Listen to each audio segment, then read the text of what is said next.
मालूम होना चाहिए कि हमारा हिंदू धर्म क्या है, हमारी संस्कृति क्या है, और धर्म भी हमको कर्म करना सिखाता है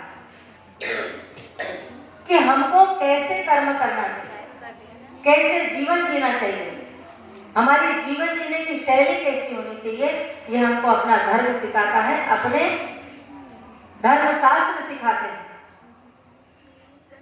और इसी क्रम में एक छोटी सी कहानी कि वेद व्यास जी ने वो लगातार विद्वत चर्चा करते रहते थे और धर्मशास्त्रों का अध्ययन, धर्मशास्त्रों के ज्ञाता, उनके शिष्य भी इस प्रकार के कोई ना कोई जब भी समय मिलता वो बैठकर इस प्रकार की विद्वत चर्चा करते थे, धार्मिक चर्चा करते थे, आध्यात्मिक चर्चा करते हुए वो अपने ज्ञान को बढ़ाने का प्रयत्न करते थे। और गुरु वही श्रेष्ठ है जो अपने शिष्य को आगे बढ़ाने का काम करे, उसका विकास करे, उसके ज्ञान का वर्धन करे। और इसीलिए एक बार जब सारे शिष्य बैठे तो उनके बीच में ऐसी चर्चा चल रही थी कि कौन श्रेष्ठ है। और इस श्रेष्ठ की बात जब आती है तो हम भी देखते हैं कि यदि हमको लगता है तो स्वयं हम किसी बात का यदि निर्णय लेना होता है तो उसमें हम तुरंत निर्णय नहीं ले सकते।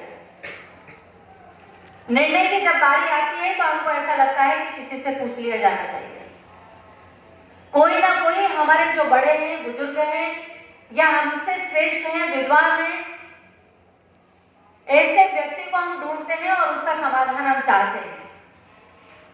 और वैसे ही शिष्यों ने कहा कि चलो हम इस निर्णय को तो अभी हम नहीं मान सकते, क्योंकि अपनी अपनी बात उन्होंने सबने बताई, कहा कि ये श्रेष्ठ है, ये श्रेष्ठ है, लेकिन कोई भी एक दूसरे की बात मानने के लिए वो तैयार नहीं थे। तो उन्होंने कहा कि यहाँ बहस करने के बजाय हम अपने गुरु जी के पास चलते हैं। और वो वेद व्यास को देखने लगे, लेकिन उस समय वो संध्या वंदन के लिए गंगा में स्नान करने गए थे। सारे शिष्य वहीं पर गंगा जी के किनारे पहुंच गए जहां पर महर्षि स्नान कर रहे थे। उन्होंने डुबकी लगाई और जैसे ही डुबकी लगाकर ऊपर उठे उन्होंने देखा कि ये शिष्य तो मेरे यहाँ पर खड़े हुए। उन्होंने अपने गुरु को प्रणाम किया और प्रणाम करने के बाद गुरु ने पूछा, महर्षि ने पूछा कि आप सब लोग यहाँ किस प्रयोजन से आए हैं? तो उन्होंने कहा कि गुरुदेव, फ्लैश बंद कर लो। हमने आज जो चर्चा की है उस चर्चा में हमारे सबके अलग अलग मत हैं और हम निर्णय नहीं कर पा रहे हैं कि उसमें श्रेष्ठ कौन है। महर्षि जी ने फिर डुबकी लगाई, कोई उत्तर नहीं दिया। उनकी बात सुनी, डुबकी लगाई, फिर डुबकी लगाकर ऊपर उठे। फिर उन्होंने कहा कि बोलो क्या कुछ चाहते हो। एक शिष्य ने उनसे कहा कि हम कर्म कांड करते हैं, जितना धर्म से संबंधित जितने कर्म कांड हैं, जब तप यज्ञ स्मरण हम करते रहते हैं, तो इसमें सबसे श्रेष्ठ कौन सा है? महर्षि ने फिर जवाब नहीं दिया। उन्होंने फिर एक डुबकी लगाई और डुबकी लगाकर जब बाहर आए तो उन्होंने कहा कि कर्मकांड तो करना हमारा कर्तव्य है, ये हमारा एक आध्यात्मिक चिंतन और जिस परम तत्व को हम प्राप्त करना चाहते हैं उस तक जाने का एक मार्ग है और वो पहली पाठशाला है। लेकिन इन सब में जो श्रेष्ठ है वह हाथ ऊंचा करके उन्होंने कहा कि इसमें नाम स्मरण श्रेष्ठ है, नाम स्मरण श्रेष्ठ है, नाम स्मरण श्रेष्ठ है। इतना कहकर महर्षि ने फिर डुबकी लगाई। दूसरा शिष्य फिर उनसे एक प्रश्न पूछता है कि गुरु जी जो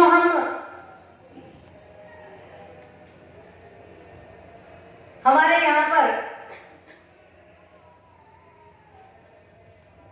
ब्राह्मण, क्षत्रिय, वैश्य और शूद्र,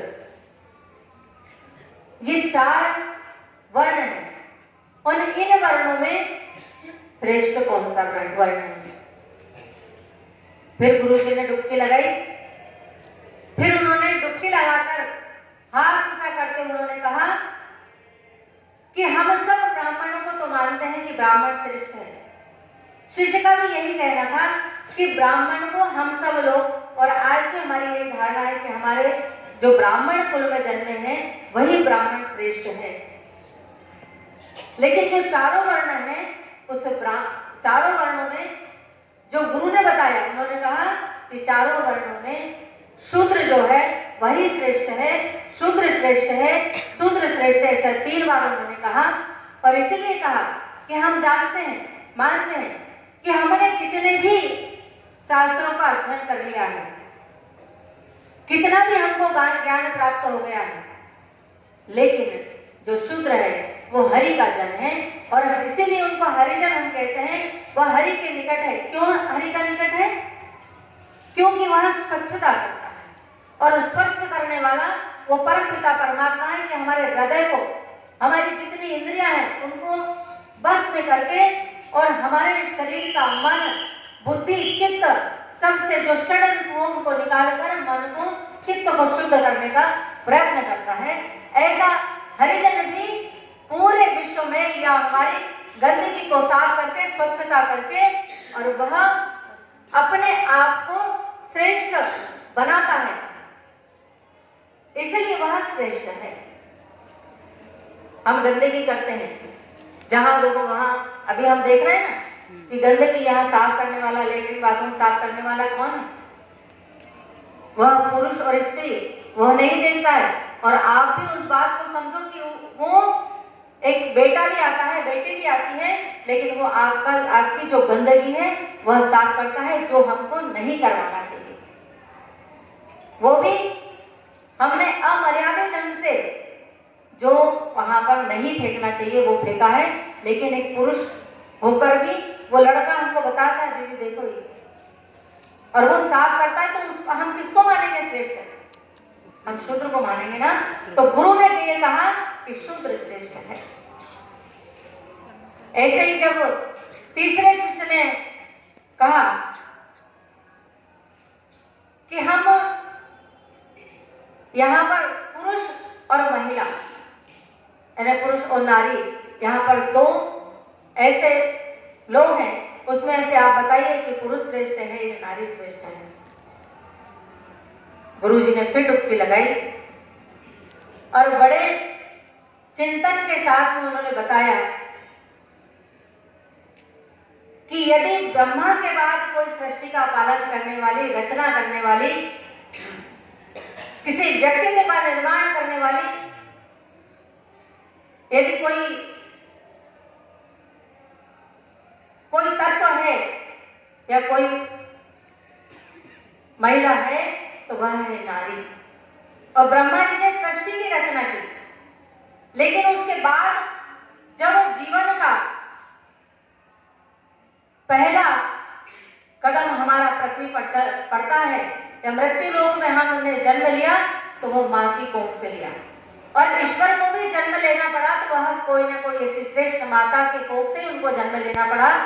तो सृष्टि की रचना ब्रह्मा जी के बाद नारी का ही स्थान है, इसलिए नारी श्रेष्ठ है, नारी श्रेष्ठ है, ये गुरु जी ने बताया।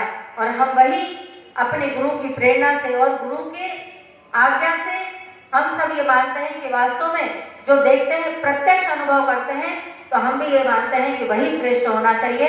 हम जो देखते हैं, आंखों का देखना, कानों का सुना, ये दोनों बातें अलग अलग होती है।